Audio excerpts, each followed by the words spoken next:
اسلام کی تیسری خلافت جیسے ہی شروع ہوئی، رومن اور پرشین امپائر کے بادشاہوں نے سوچا کہ اب یہی وقت ہے مسلمانوں کی کمر توڑنے کا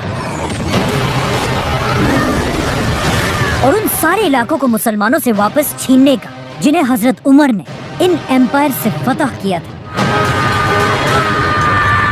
کیونکہ ان بادشاہوں کا یہ خیال تھا کہ مسلمانوں کی یہ خلافت صرف حضرت عمر کی طاقت سے بنی تھی اور نیا خلیفہ عثمان اس خلافت کو ڈیفینڈ نہیں کر سکے گا۔ تو سب سے پہلے رومن امپائر کے بادشاہ نے مسلمانوں کے سب سے امپورٹنٹ علاقے ایجپٹ کو چھیننے کا پلان بنایا اور اپنے جنرل مینوئل کو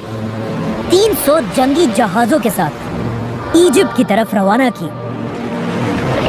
کیونکہ ایجپٹ دنیا کا سب سے رچ علاقہ تھا اور پچھلے 600 سال سے یہاں کا سارا گولڈ اور گندم سیدھا رومن امپائر کے کیپٹل کی طرف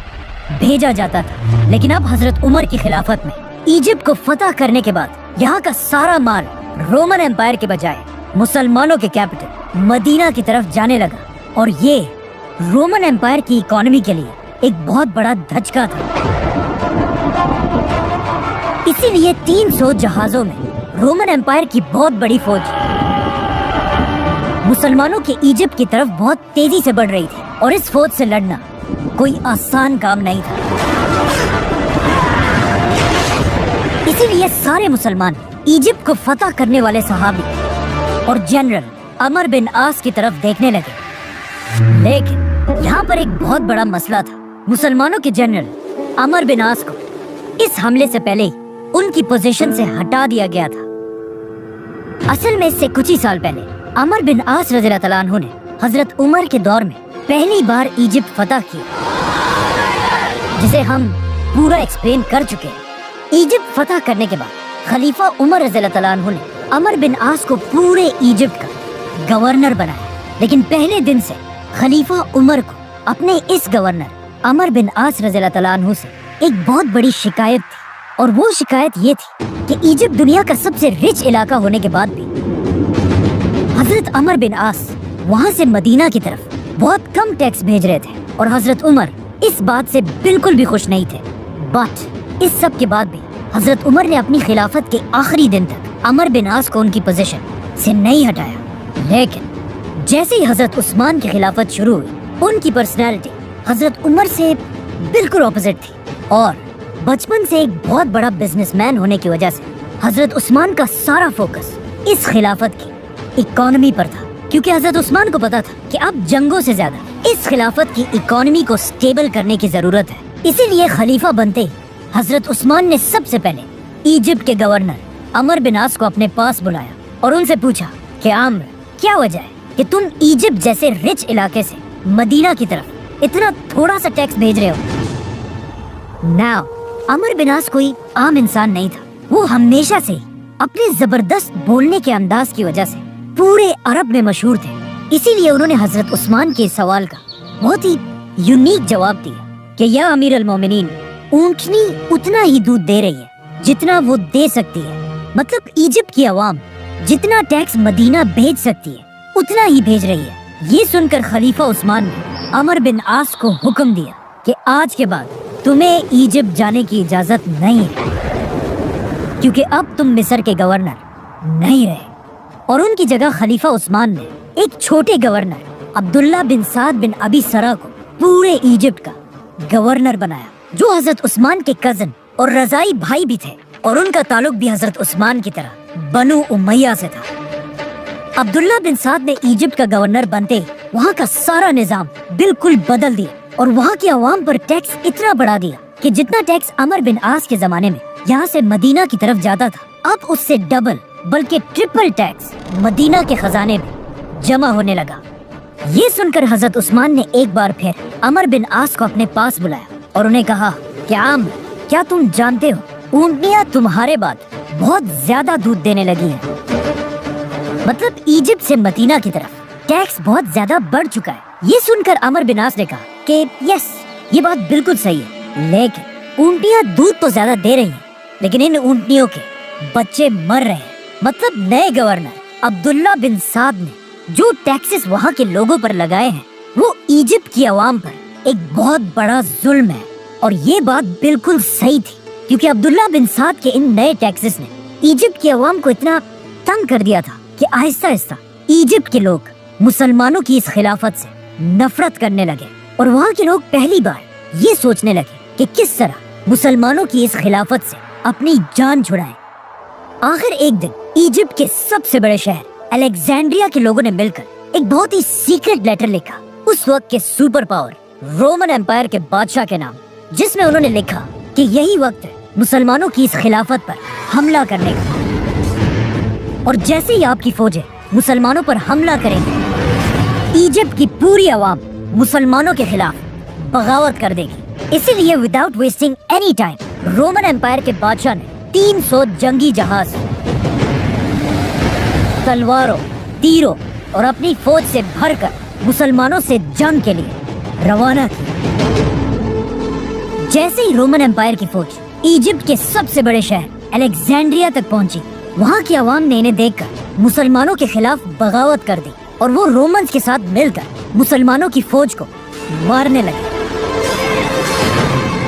اور بہت ہی آسانی سے انہوں نے الیگزینڈریا جیسی امپورٹنٹ سٹی مسلمانوں سے چھین لی۔ صرف کچھ ہی مسلمان ایسے تھے جو بہت مشکل سے اپنی جان بچا کر الیگزینڈریا سے بھاگ گئے اور سیدھا ایجپٹ کے کیپٹل کی طرف گئے، اور جا کر وہاں مسلمانوں کے گورنر عبداللہ بن سعد کو بتایا کہ پورے ایجپٹ میں مسلمانوں کے خلاف ایک بہت بڑی بغاوت ہو چکی ہے۔ لیکن اب مسئلہ یہ تھا کہ عبداللہ بن سعد ایک بہت ہی نئے گورنر تھے، اور وہ اس سے پہلے کسی بھی بڑی جنگ کے لیڈر نہیں رہے تھے، اسی لیے مسلمانوں کو اس بات کا ڈر تھا کہ ہمارے یہ گورنر عبداللہ بن سعد رومن امپائر کی اتنی بڑی فوج سے جنگ نہیں جیت پائیں گے، اور ایجپٹ ہمیشہ کے لیے مسلمانوں کے ہاتھ سے نکل جائے گا۔ اسی لیے ایجپٹ کے مسلمانوں نے مل کر خلیفہ عثمان رضی اللہ تعالیٰ عنہ کی طرف ایک لیٹر بھیجا کہ آپ عبداللہ بن سعد کو ہٹا کر ان کی جگہ دوبارہ عمر بن عاص کو ایجپٹ کا گورنر بنائیں، کیونکہ عمر بن عاص ایک بہت بڑے لیڈر اور جنرل تھے، انہوں نے اس سے پہلے بھی پورے ایجپٹ کو فتح کیا تھا، جس کی وجہ سے اب تک رومن امپائر کے فوج کے دلوں میں عمر بن عاص کے نام کا خوف تھا۔ یہ دیکھ کر حضرت عثمان نے بالکل ایسا ہی کیا، اور عمر بن عاص رضی اللہ تعالیٰ عنہ کو دوبارہ گورنر بنا کر 15,000 کی فوج کے ساتھ رومن امپائر سے لڑنے کے لیے روانہ کیا۔ ناؤ جو مسلمان اس سے پہلے رومن امپائر کی فوج کے سامنے بالکل مایوس ہو چکے تھے، اب عمر بن عاص کو ایجپٹ میں داخل ہوتا ہوا دیکھ کر وہ سب لڑنے کے لیے دوبارہ تیار ہوئے، اور حضرت عمر بن عاص کے حکم کا انتظار کرنے لگے۔ لیکن جیسے ہی عمر بن عاص مسلمانوں کے کیپٹل پہنچے، انہوں نے مسلمانوں کو کلیئرلی کہا کہ ہم جنگ نہیں لڑیں گے، کیونکہ انہیں پتا تھا کہ ایجپٹ کی عوام نے صرف اور صرف عبداللہ بن سعد کے سخت ٹیکسوں کی وجہ سے مسلمانوں کے خلاف بغاوت کی ہے۔ اس کے علاوہ انہیں مسلمانوں سے کوئی شکایت نہیں ہے، اور یہاں کی عوام بالکل بھول چکی ہے کہ اصل میں رومن امپائر کتنی ظالم امپائر ہے۔ عمر بن عاص رضی اللہ تعالیٰ عنہ مسلمانوں کو سمجھانے لگے کہ جب ایجپٹ کی عوام رومن امپائر کے ظلم کو دیکھے گی، وہ خود بخود ان کے خلاف ہو جائیں گے، اور ہم جنگ کے بغیر ہی جیت جائیں گے۔ جو حضرت عمر بن عاص نے کہا تھا ایگزیکٹلی ایسا ہی ہوا۔ رومن امپائر ایجپٹ پر حملے کے بعد یہاں کے ہزاروں انسنٹ لوگوں کو مارنے لگے، ان کے دکانوں اور گھروں کو لوٹنے لگے، اور ایون ان کی عورتوں اور بچوں کو بھی نہیں چھوڑا۔ اسی طرح ظلم کرتے ہوئے جیسے ہی رومن امپائر کی فوج مسلمانوں کے کیپٹل کے قریب پہنچی، وہ اس وقت تک یہاں کی عوام پر اتنا ظلم کر چکی تھی کہ اب حالات بالکل بدل چکے تھے۔ مطلب ایجپٹ کی ساری عوام رومن امپائر کو چھوڑ کر مسلمانوں کے ساتھ مل چکی تھی۔ یہ دیکھ کر عمر بن عاص نے فائنلی مسلمانوں کو حملے کا حکم دیا، اور آخر ایک بہت خطرناک جنگ کے بعد مسلمان یہ جنگ جیت گئے،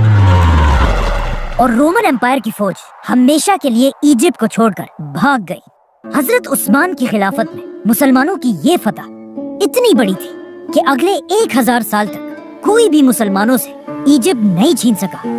اور آج تک ایجپٹ مسلمانوں کے کنٹرول میں ہے۔ حضرت عمر بن عاص نے جنگ جیتنے کے بعد وہ سارا مال ایجپٹ کے لوگوں کو واپس کر دیا جو ان سے لوٹا گیا تھا، اور اب ان کا یہ خیال تھا کہ فائنلی حضرت عثمان انہیں ایجپٹ کا گورنر بنائیں گے۔ لیکن حضرت عثمان نے ایسا نہیں کیا بلکہ انہیں ایک آفر دی کہ آج سے تم ایجپٹ کے آرمی چیف ہو گئے اور عبداللہ بن سعد گورنر. لیکن عمرو بن عاص نے انہیں کہا کہ یہ تو ایسی ہی بات ہے کہ گائے کے سینگ میں پکڑوں اور اس کا دودھ کوئی اور لے کر جائے. اور یہ کہتے ہی انہوں نے حضرت عثمان کی آفر ماننے سے انکار کر دیا اور اسی طرح حضرت عمرو بن عاص نے ایک بار پھر پورا ایجپٹ فتح کر لیا. ناؤ ایجپٹ کا مسئلہ تو حل ہو چکا تھا لیکن اب خلیفہ عثمان کی زندگی کا سب سے بڑا واقعہ پیش آنے والا تھا کیونکہ پہلی بار دنیا کے مسلمان قرآن کی قرأت کے بارے میں ایک دوسرے سے لڑنے لگے تھے، جس کے بعد حضرت عثمان نے دنیا کا پہلا یونائٹڈ قرآن بنایا جسے آج تک پوری دنیا پڑھتی ہے. سبسکرائب.